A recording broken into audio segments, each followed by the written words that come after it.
എറണാകുളം പെരുമ്പാവൂരിൽ 3 കിലോ കഞ്ചാവുമായി യുവതി പിടിയിൽ. മുർഷിദാബാദ് സ്വദേശി അരുണ ഖാത്തൂനാണ് പിടിയിലായത്. പ്രതി വാടകയ്ക്ക് താമസിച്ചിരുന്ന സ്ഥലത്ത് നിന്നാണ് കഞ്ചാവ് പിടികൂടിയത്.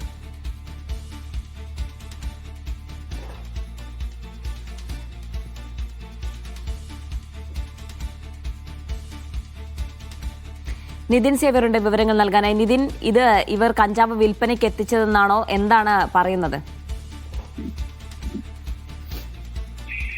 പശ്ചിമബംഗാൾ മുർഷിദാബാദ് സ്വദേശിയായ അരുണ ഖാത്തൂനാണ് പെരുമ്പാവൂർ പോലീസിന്റെ പിടിയിലായിട്ടുള്ളത്. വാഴക്കുളം ചെറുവേലിക്കുന്നിലാണ് ഇവർ വാടകയ്ക്ക് താമസിച്ചിരുന്ന മുറിയിൽ പാക്കറ്റുകളാക്കി സൂക്ഷിച്ചിരുന്ന നിലയിൽ കഞ്ചാവ് ഉണ്ടായിരുന്നത്.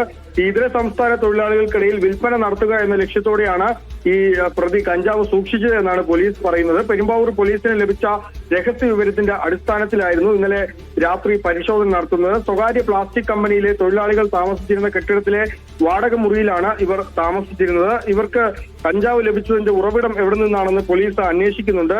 3 കിലോ കഞ്ചാവാണ് ഇവരിൽ നിന്നും ഇപ്പോൾ പിടികൂടിയിട്ടുള്ളത്. ഒപ്പം തന്നെ നേരത്തെ 2025 മെയ് മാസം നടന്ന 23.5 കിലോ കഞ്ചാവ് പിടികൂടിയ കേസിലെ പ്രതിയുമാണിവർ.